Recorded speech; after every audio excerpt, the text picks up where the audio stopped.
São Bento. Eu nasci e fui criado em um lugarejo encravado, entre morros secos e retorcidos, chamado Fundo de São Bento, um nome que poucos ouviram, e os que ouviram rezaram para esquecer. Era um desses rincões, onde o tempo se arrasta como um animal doente. As estações mal sabiam a diferença entre si. O vento parecia carregar segredos que ninguém ousava decifrar. E as pessoas, elas morriam cedo ou enlouqueciam tarde demais. Minha família vivia ali há gerações. Eu, minha esposa Clara, nossa filha pequena Malu, meu irmão Tiago, a velha tia Elza e um senhor que tomamos como agregado, Zé Raimundo. Diziam que ele havia sido rezador, mas tinha abandonado tudo quando as orações começaram a trazer respostas que ninguém queria ouvir. Tudo começou na seca de novembro, quando a luz parou de visitar nosso rancho por inteiro. As velas apagavam sozinhas, os relógios giravam ao contrário. As galinhas sumiram, os cavalos não entravam mais no curral. Tia Elza dizia que o fundo estava começando a afundar de verdade, que era castigo por mexer no que devia ter ficado enterrado. Uma semana antes, Tiago havia encontrado uma caixa, um cofre de ferro antigo, encravado nas pedras do terreno que herdamos do pai. Ele jurava que não conseguiu abrir, mas desde aquele dia começou a ter febres estranhas. Falava alto de madrugada, ria sozinho, mas com os olhos marejados. E a coisa mais sinistra foi quando ele deixou de ter sombra. Isso mesmo, debaixo do sol. Não projetava mais nada no chão, como se tivesse sido descolado da realidade. Zé Raimundo sentiu na mesma noite. Disse que o cofre tinha marca de abertura espiritual, que aquelas trancas não eram feitas para impedir mãos, mas para conter o que vinha de outro plano. Ele não explicou muito, apenas empilhou sal nos batentes e nos proibiu de sair depois das 6. Nem mesmo Malu, que chorava querendo brincar do lado de fora. Clara ficou apavorada, mas achou que fosse loucura de velho, até que Malu desapareceu. Ela estava no quarto, brincando com seus bonecos. Clara foi buscar um copo d'água, e quando voltou, a menina tinha sumido. As janelas estavam trancadas. A porta também, tudo fechado, só havia no lugar onde ela estava um buraco do tamanho exato do corpo de uma criança, cavado no chão de terra batida. Mas não havia escavação. Era como se algo tivesse sugado a menina do mundo dos vivos. Foi quando Zé Raimundo nos chamou na varanda e disse que aquilo tinha um nome, que era um espelho cego, um tipo de portal criado por antigas famílias que mexiam com encantamentos proibidos. Segundo ele, aquele cofre não era um objeto, era uma prisão para algo que agora estava solto. Tia Elza se ajoelhou e começou a rezar em uma língua que eu nunca ouvi. Parecia mistura de latim com gemido. Quando terminou, seus olhos tinham mudado de cor. Ficaram opacos, como vidro sujo de cemitério. Ela levantou e foi embora no escuro. Nunca mais a vimos. Clara entrou em estado de choque. Não comia, não dormia. Apenas fitava o lugar onde a filha desapareceu. Na terceira noite, ouvimos vozes, não palavras, mas intenções. Sons que atravessavam as paredes da casa como se fossem fumaça venenosa. Eu vi meu pai morto, sentado na cadeira de balanço, mas ele morreu há 17 anos. E ainda assim, me olhou como se estivesse decepcionado. Tiago já não dormia. Andava pela casa sem parar, falando com alguém invisível. O chão deixava pegadas que evaporavam em fumaça. Foi nessa noite que decidi sair. Procurar ajuda, fugir, algo, qualquer coisa. Mas a porta da frente estava selada. Literalmente, era como se o mundo lá fora tivesse desaparecido. O céu não tinha estrelas. O vento parou de soprar. O tempo se dobrou. Zé Raimundo se trancou no quarto e deixou um bilhete por baixo da porta. Dizia apenas: não acendam luzes.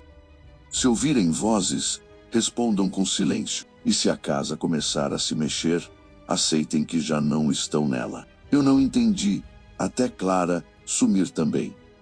Deitada do meu lado, ela simplesmente se desfez no ar, deixando apenas sua aliança no travesseiro. Um cheiro de terra molhada invadiu o quarto. Eu gritei, chorei, rezei, mas só ouvi o riso da minha filha vindo de dentro da caixa preta. A mesma que Tiago havia desenterrado. Ela estava de volta, não como criança, mas como outra coisa. Algo que falava por entre os fios de eletricidade e os rangidos do telhado, e pedia para eu ir até ela. Eu tentei, abri o cofre. Ou achei que tinha aberto, porque dentro dele não havia nada, só escuridão. Uma escuridão tão viva que respirava, que pulsava, e dela saíram braços, braços finos, gelados, invisíveis, que me puxaram. E agora eu escrevo isso sem saber se alguém vai encontrar. O tempo aqui dentro não passa. Zé Raimundo desapareceu. Tiago deixou de ser humano. Virou algo que rasteja pelos cantos da casa, sem forma nem nome. Eu sinto que estou virando isso também. Se alguém encontrar esta história, não vá ao fundo de São Bento. Queime o que restar dessa casa. Não tente buscar a caixa. Ela não guarda segredos. Ela guarda aquilo que devora os segredos e que sempre, sempre quer mais. O casebre do Vale Sombrio. Meu nome é Álvaro Mendonça. Tenho 37 anos, 2 irmãos e uma filha que hoje só existe nas minhas lembranças. Nunca fui de acreditar em histórias de terror, nem em relatos de gente perturbada dizendo ter visto fantasmas ou sentido presenças malignas. Mas tudo mudou em março de 2023, quando herdei um terreno da minha avó paterna. Localizado no Vale Sombrio, a 4 horas de onde moro, o lugar era conhecido por ter sido, décadas atrás, um povoado agrícola que hoje não passa de ruínas e barro, e uma casa, um casebre deformado pelo tempo, isolado no final de uma estrada que ninguém mais usava. Fui até lá sozinho no primeiro final de semana após receber a carta do cartório. O sol parecia não nascer naquele pedaço do mundo. O céu era cinza mesmo ao meio-dia. A vegetação parecia doente. E o silêncio? O silêncio ali não era natural. Não era paz. Era um silêncio pesado, sinistro, como se o ar estivesse congelado entre este mundo e outro que a gente não deveria visitar. O casebre era feito de madeira podre e tijolo queimado. Uma cruz entortada na entrada parecia implorar para que ninguém passasse. Mas eu passei, idiota. No instante em que empurrei a porta com o pé, um cheiro mofado subiu das frestas do chão e me deu náuseas. Aquilo era mais do que cheiro de abandono. Era cheiro de morte antiga. As paredes estavam marcadas com símbolos que eu nunca tinha visto.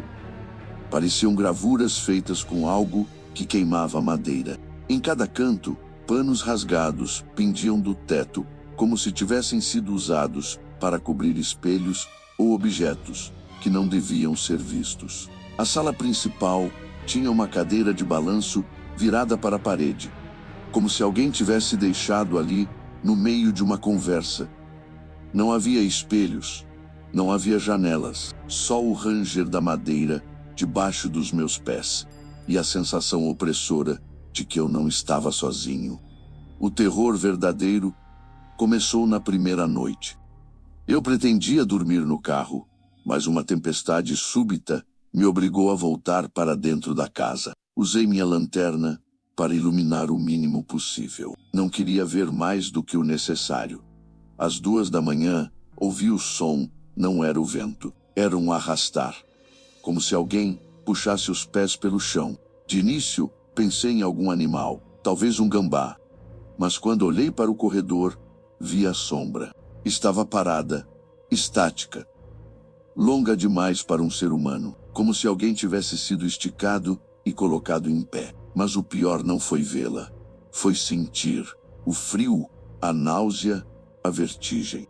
Era como se o próprio ar ao redor dela estivesse contaminado por algo paranormal. A figura ficou ali, parada por exatos 9 minutos.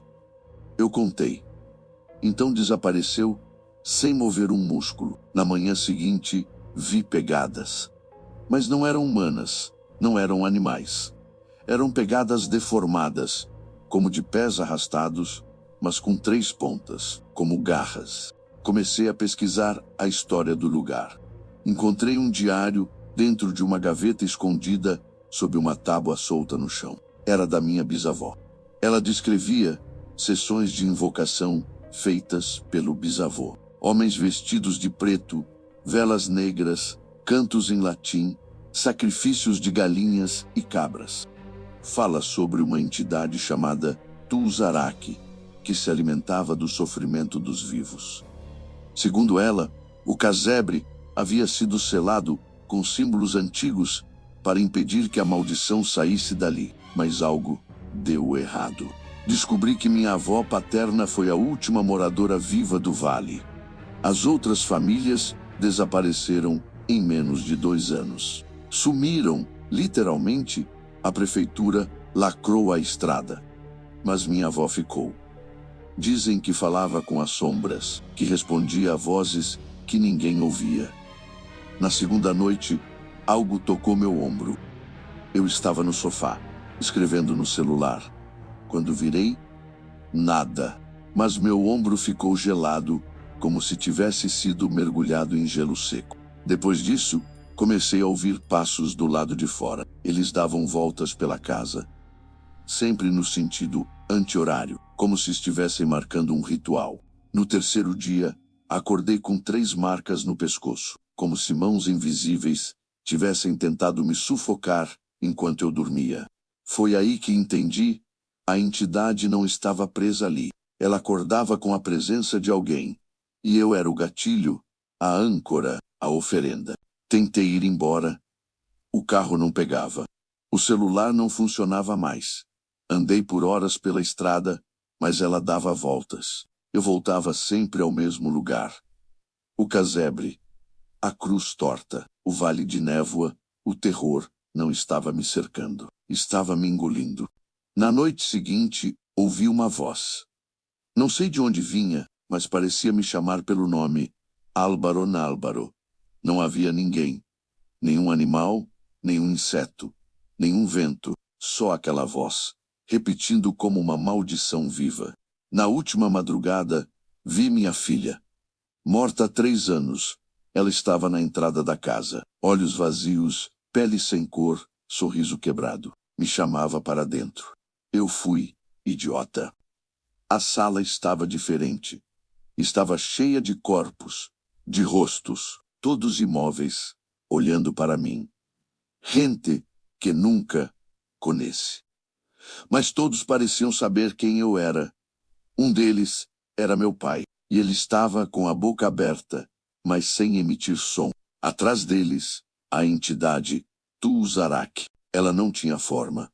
Era um vazio, um buraco no espaço, um véu rasgado que mostrava um inferno sem chamas. Aquilo me olhou sem olhos. E eu entendi tudo. Eu não era uma vítima. Eu era o herdeiro da maldição. Fui levado até ali para dar continuidade ao pacto ancestral, para manter a entidade alimentada, para manter o terror vivo. Hoje escrevo esta história do único cômodo onde ainda há luz. A lâmpada pisca, e sei que será por pouco tempo. Sinto a presença dela, se aproximando novamente. As almas penadas dos que se foram antes de mim já se amontoam do lado de fora, esperando o ritual final. Meus pés não se movem mais. Meu corpo já está tomado pela vertigem. Se você encontrar esse relato, fuja do Vale Sombrio. Nunca vá ao casebre. Nunca diga o nome da entidade.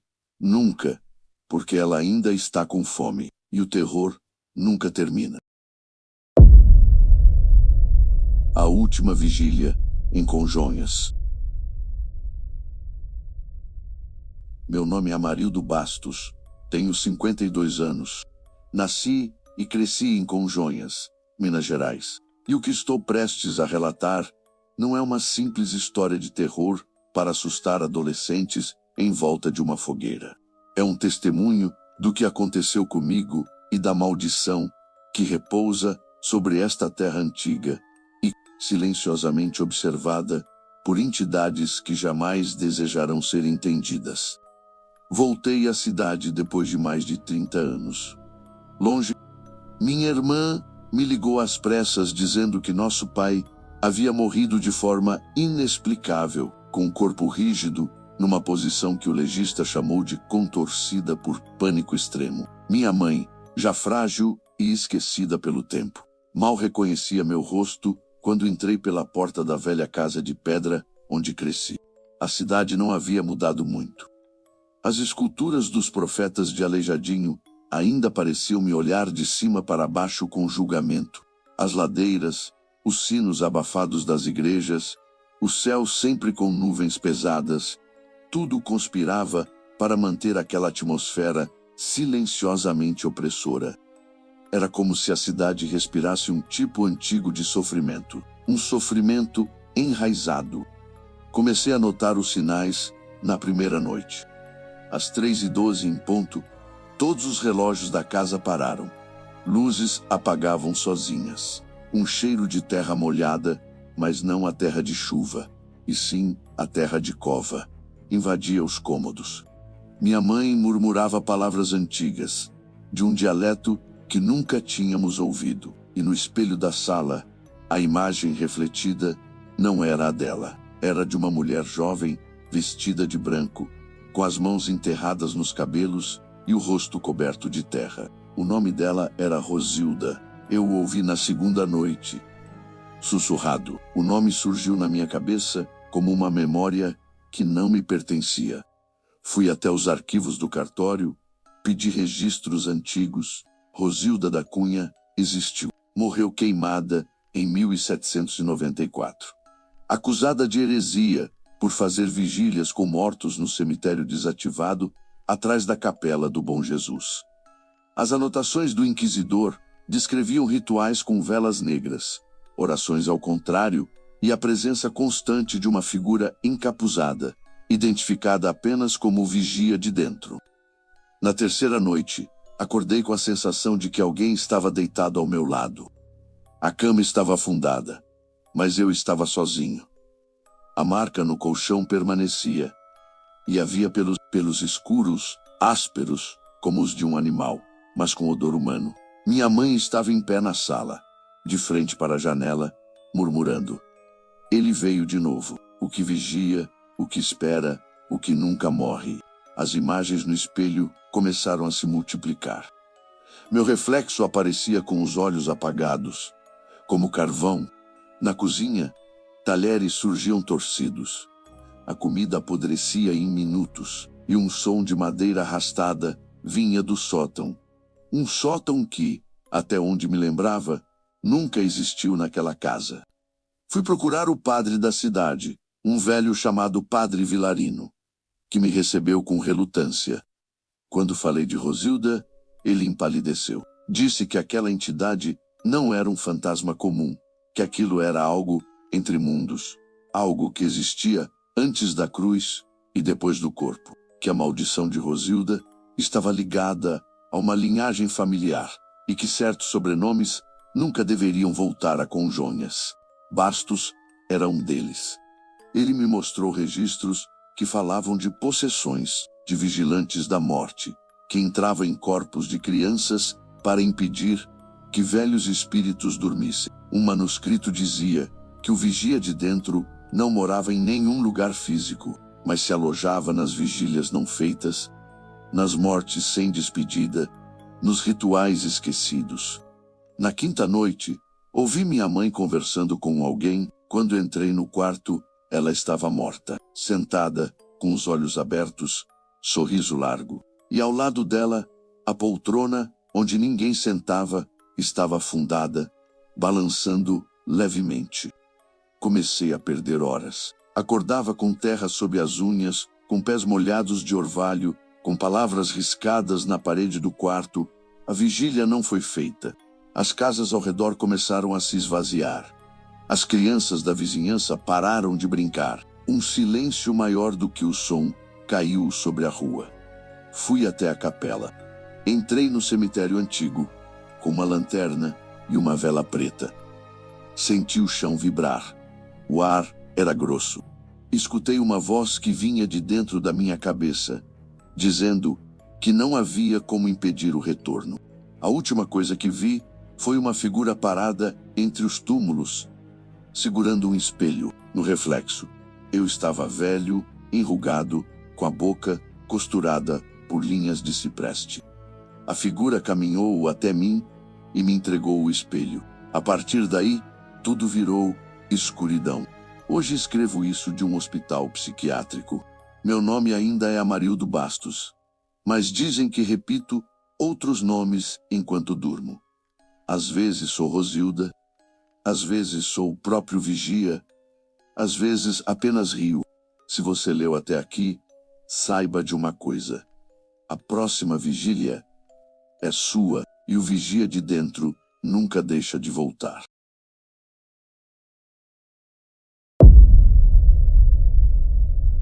O quarto da lua negra.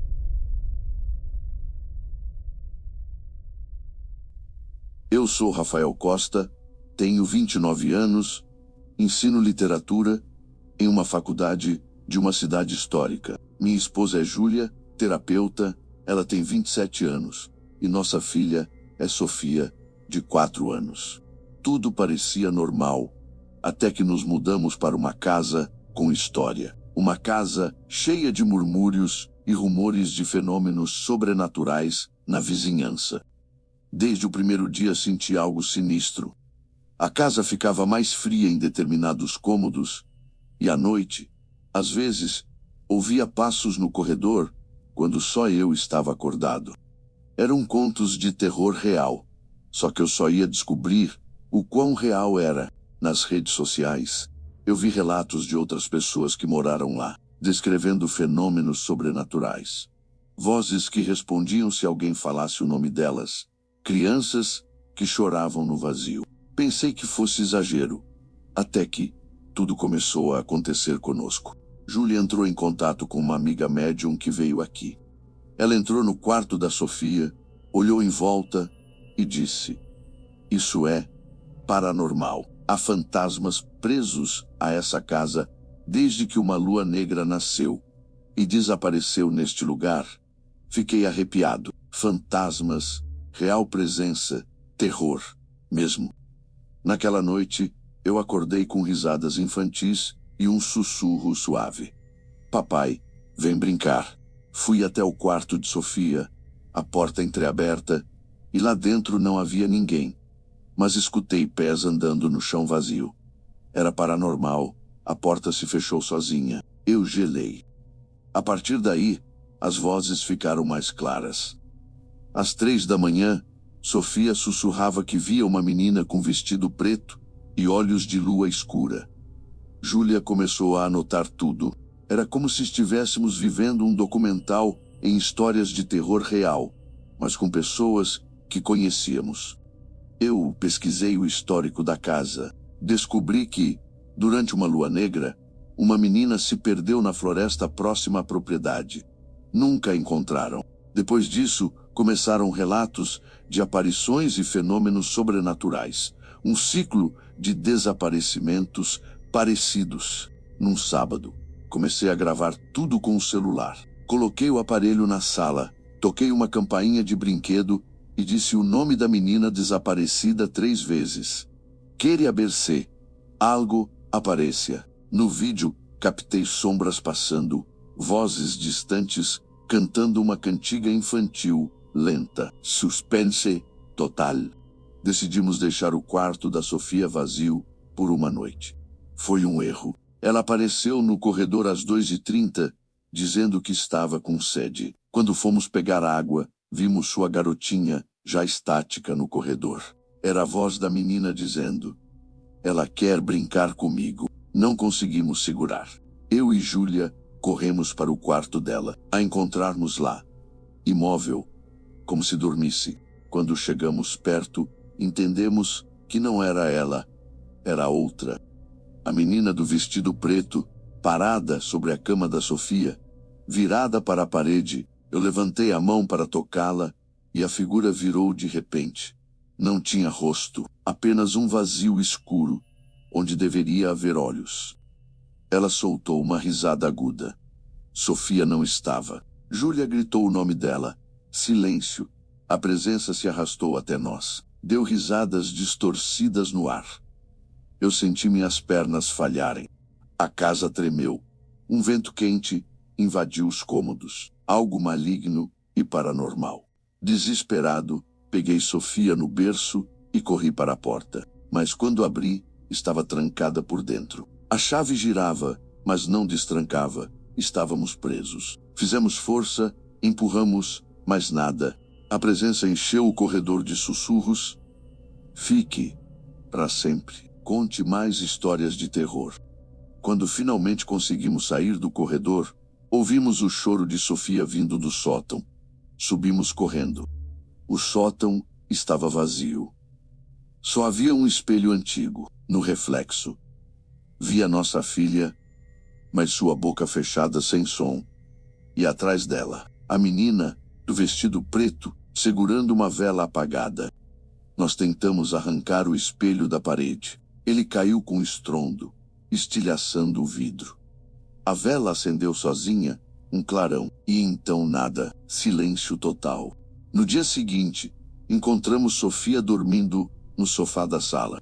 Quando acordou, nos abraçou e disse que estava tudo bem. Mas Júlia percebeu que ela não usava o pijama correto. Era o pijama da menina desaparecida e tinha manchas de terra velha. Fantasmas haviam trocado a criança. Ela nos olhou com olhos que não eram dela e disse: "Eu sempre quis uma história de terror de verdade." Nos dias seguintes, Sofia mudou. Não falava mais com a gente. Só conversava sozinha, no tom doce da voz infantil, sussurrando para ninguém. Nossa filha se foi. E no lugar dela, ficou algo que chamava a nossa voz de estranha. Eu nunca mais escrevi. Júlia se isolou. Eu não durmo. Às vezes coloco os vídeos para ouvir de novo. Escuto a cantiga infantil. Ouço o vento carregando sussurros. Vejo formas na parede. Tudo sobrenatural. Tudo sinistro. Convite final. Se essa história de terror com sobrenatural, paranormal, fantasmas, te deixou arrepiado, deixe seu comentário dizendo qual história fez mais sentido para você. Curta o vídeo, compartilhe com alguém que ama contos de terror, se inscreva no canal para mais relatos sinistros toda semana. E lembre-se, nem todo final é feliz. Alguns finais são tragédias que viram histórias de terror eternas.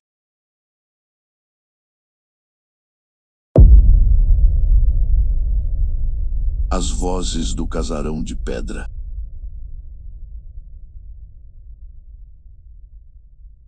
Meu nome é Marcos Henrique de Almeida, tenho 37 anos. Sou professor de história e sempre fui fascinado por lendas locais, ruínas antigas e contos esquecidos pelo tempo. Talvez tenha sido essa minha obsessão que nos trouxe para onde estamos agora, para este ponto sem retorno. Minha esposa, Renata, é psicóloga, mulher prática, racional e sempre me alertou sobre meu vício por lugares com passado sombrio. Ela me dizia que nossa filha Ana Clara precisava de estabilidade. Não de uma casa onde o vento assobia como se alguém respirasse pela parede, mas eu insisti.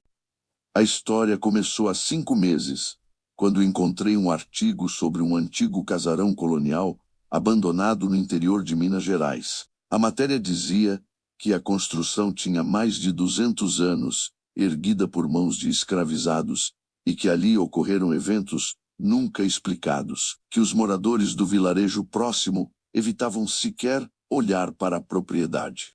Fiquei fascinado. Era tudo o que eu precisava para um novo livro que eu sonhava escrever. Uma verdadeira história de terror real, com camadas de sofrimento, silêncio e esquecimento. Convenci Renata a passar umas semanas lá, numa espécie de retiro com propósito de pesquisa. Disse que seria tranquilo, um lugar isolado, sim, mas com estrutura boa, reformado por fora, com energia, água encanada e até sinal fraco de internet. Prometi que se algo estranho acontecesse, voltaríamos. O que não contei a ela foi o que descobri no final do artigo. O casarão tinha sido interditado nos anos 80 por causa de eventos classificados como paranormais.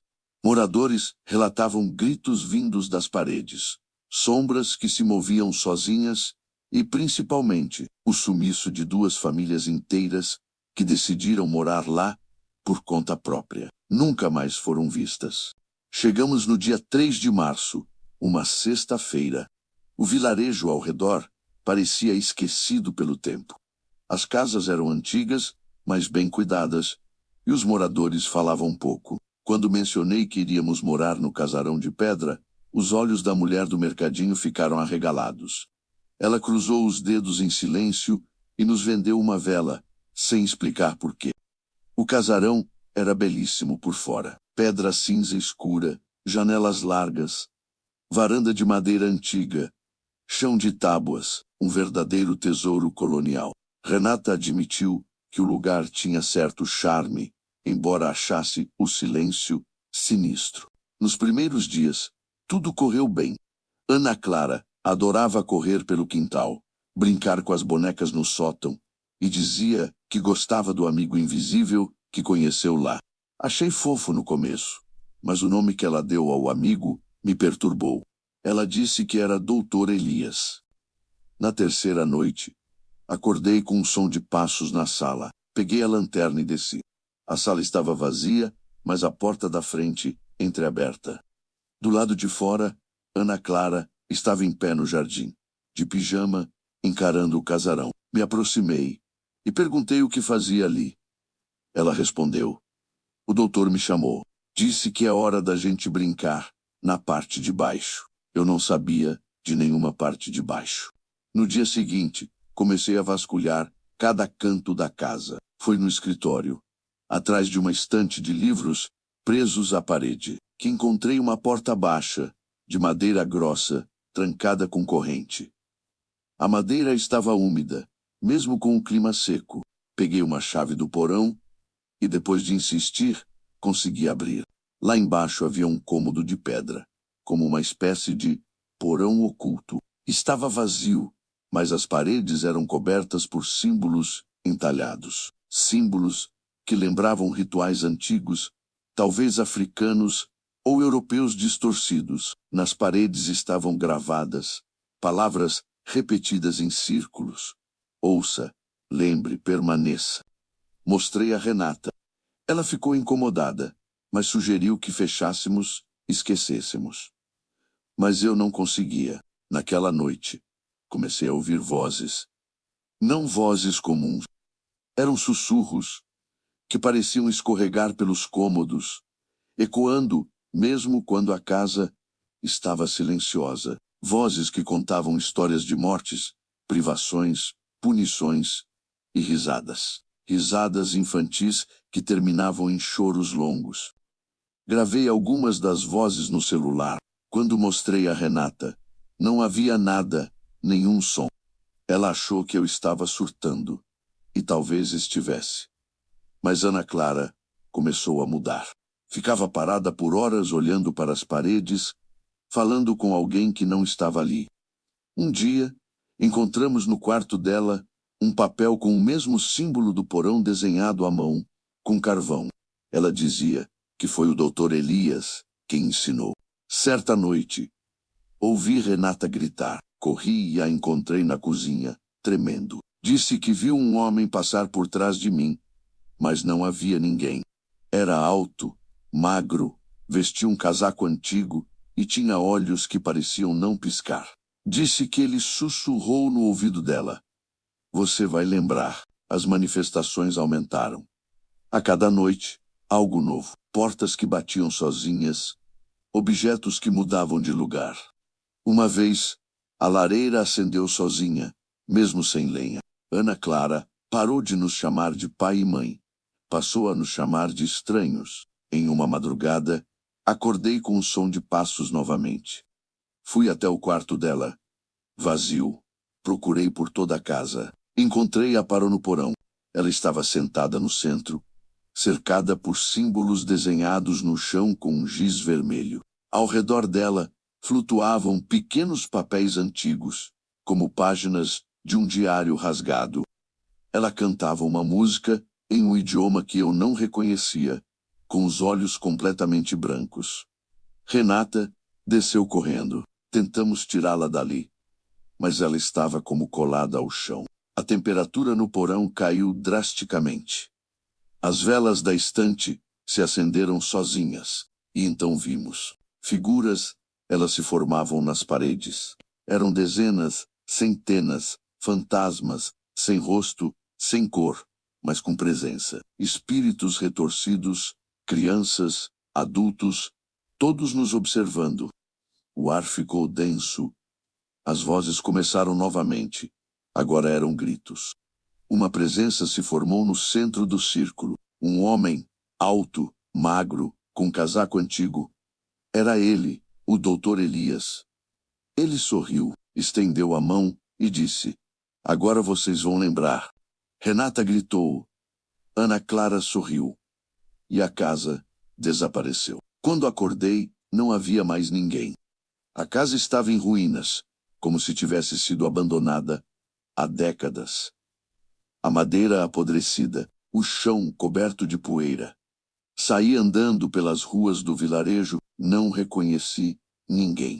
As pessoas me olhavam como se eu fosse um vulto. Fui até o mercadinho. A mulher me olhou, como se visse um fantasma. Quando perguntei por Renata e Ana Clara, ela se afastou. Me levou até a praça. No centro, havia um busto antigo e uma placa, em memória da família Almeida, desaparecidos no casarão de pedra em 1979. Que seus espíritos encontrem paz. Mas eu sou Marcos Henrique de Almeida.